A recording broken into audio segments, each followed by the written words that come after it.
Hello বন্ধুরা, chicken তো তোমরা অনেকভাবেই খেয়েছো, কিন্তু আমার মতন এইভাবে হাতে মেখে যদি চিকেন রান্না খেতে চাও তাহলে কিন্তু অবশ্যই এই ভিডিওটা তোমাদের দেখতে হবে।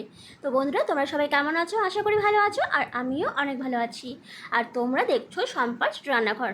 তো চলো দেরি না করে রেসিপিটা শুরু করা যাক, আশা করি তোমাদের অনেক ভালো লাগবে। তো দেখো, রেসিপিটি বানানোর জন্য এখানে আমি 4টে পেঁয়াজ কুচি নিয়েছি অল্প একটু রসুনের কোয়া, নিয়েছি 3টের মতন আলু আমি কেটে নিয়েছি, আর নিয়েছি 4টে কাঁচা লঙ্কা। আর দেখো, এখানে একটা মিক্সচার মেশিন নিয়েছি, ওর মধ্যে প্রথমে আমি দিয়ে দেবো রসুনের কোয়াগুলোকে। তারপর নিয়েছি অল্প পরিমাণে পেঁয়াজ কুচি, আর দিয়ে দেবো 4টের মতো কাঁচা লঙ্কা। ঝালের পরিমাণটা অবশ্যই তোমরা বুঝে দেবে। এখন সমস্ত কিছুকে পেস্ট করে নেব। আর দেখো, এখানে আমি নিয়েছি হাফ কেজির মতন চিকেন।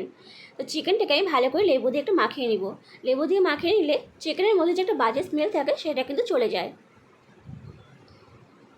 লেবু দেওয়ার পর চিকেনটাকে খুব ভালো করে মাখিয়ে নিয়ে আমি কিন্তু 10 থেকে 15 মিনিট সাইড করে রেখে দেবো।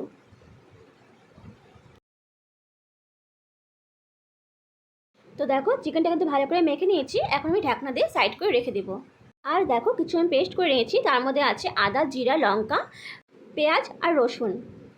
তো দেখো, চিকেনটাকে আমি 10 মিনিট লেবু দিয়ে মেখে রাখার পর এখন এখানে মশলা অ্যাড করবো। তার মধ্যে প্রথমে দেবো আমি পেঁয়াজ, রসুন আর লঙ্কা বাটা।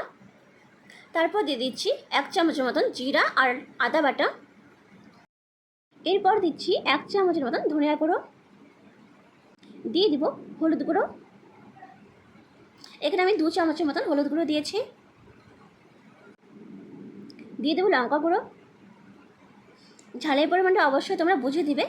এরপর দিব লবণটা অবশ্যই কিন্তু তোমরা বুঝে দিবে। তারপর দিব 2টো তেজপাতা। এরপর দিচ্ছি কেটে রাখা আলুগুলোকে। আর সবশেষে আমি দিয়ে দেবো সর্ষে তেল।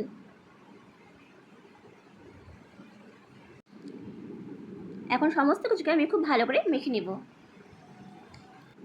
আর বন্ধুরা, তোমাদের যদি আমার রেসিপিগুলো ভালো লেগে থাকে তো প্লিজ একটা লাইক, কমেন্ট, শেয়ার আর সাবস্ক্রাইব করে তোমরা আমার পাশে থেকে যেও। আর পাশে থাকা বেল বাটনটা প্রেস করে দিও, যাতে যখনই আমি পোস্ট করব তোমাদের কাছে সবার প্রথমে পৌঁছে যায়।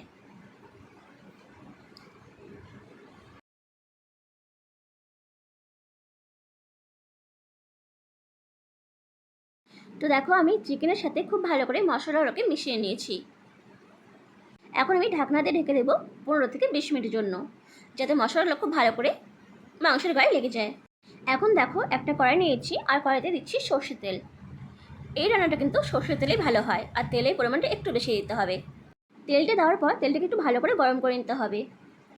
তারপর দেখো, ফোড়নে আমি প্রথমে দিব 2টো তেজপাতা, 2টো এলাইচি আমি একটু থেতো করে দিলাম, দিয়ে দিব সামান্য পরিমাণে সাদা জিরে, আর সবশেষে দিব অল্প পরিমাণে মৌরি। দিয়ে সমস্ত কিছুকে একটু ভালো করে ভেজে নেব।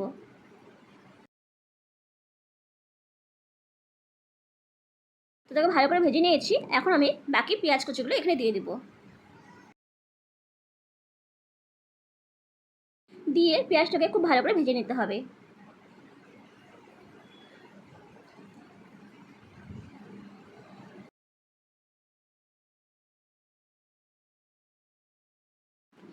চিকেন তো তোমরা অনেকেই অনেকভাবে খেয়েছো, কিন্তু একবার এইভাবে করে দেখো, আশা করি তোমাদের অনেক ভালো লাগবে।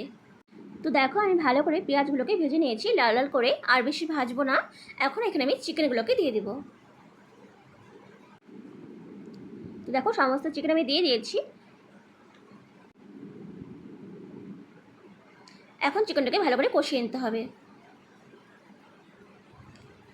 আর চিকেনটাকে ঠিক ততক্ষণ পর্যন্ত কষাতে হবে যতক্ষণ না মশলা থেকে তেলটা ছেড়ে দিচ্ছে। চিকেন রান্নার সময় মশলাটা যত ভালো কষানো হবে চিকেনটা খেতে কিন্তু ততটাই ভালো লাগবে। তো দেখো, খুব ভালো করে কষিয়ে নিতে হবে প্রায় 15 থেকে 20 মিনিট। তো দেখো, অনেকটাই কিন্তু কষানো হয়ে গেছে, দেখতেই পারছো তেলটা কিন্তু ছেড়ে দিয়েছে। আবার একটু ভালো করে কষিয়ে নিয়ে নেবো তবুও।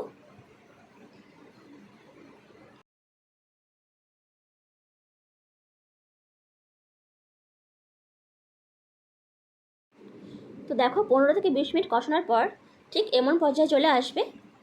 আর কিন্তু কষাতে হবে না। এখন আমি এখানে দিয়ে দেবো জল। দেখো, মাংসটাকে কম করে 15 থেকে 20 মিনিট ভালো করে কষিয়ে নেওয়ার পর এখানে আমি এখন দিচ্ছি জল। জলটা কিন্তু অবশ্যই তোমাদের একটু হালকা উষ্ণ গরম জল দিতে হবে। আর বন্ধুরা, তোমরা কে কেমন ঝোলটা রাখবে সেই অনুযায়ী কিন্তু এখানে জলটা তোমরা দিবে। তো দেখো আমি এখানে ঝোলের পরিমাণটা দিয়ে দিলাম। এখন একটু ভালো করে নেড়ে চেড়ে নিব, যাতে মশলাগুলো জলের সাথে খুব ভালো করে মিশে যায়। তারপর আমি ঢাকা দিয়ে দেবো কম করে 10 থেকে 15 মিনিটের জন্য, যাতে মাংসটা যেটুকু সেদ্ধ হওয়ার বাকি আছে সেটা কিন্তু সেদ্ধ হয়ে যায়। তো দেখো ফিরে আসলাম 15 মিনিট পরে। আবার একটু ভালো করে আমরা নেড়ে চেড়ে নিব।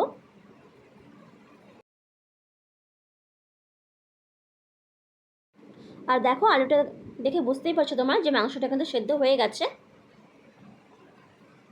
তবু আমি আর একটু হালকা নেড়ে চেড়ে নিয়ে আমি আবারও কিছুক্ষণ জন্য ঢাকা দিয়ে দেবো,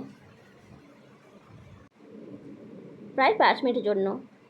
তো দেখো 5 মিনিট পরে ফিরে আসলাম। এখন কিন্তু ঝোলটা অনেকটাই কমে গেছে আর মাংসটা কিন্তু এখন পুরোপুরি সেদ্ধ হয়ে গেছে। এখন এখানে আমি দেবো কিছু মশলা। তার মধ্যে প্রথমে দেবো 2টো এলাচি, শেষে শেষে এলাচি দিলে কিন্তু সেন্টটা অনেকটাই ভালো আসে। দিয়ে দিচ্ছি গরম মশলা গুঁড়ো, দিয়ে একটু ভালো করে নেড়ে চেড়ে নিব।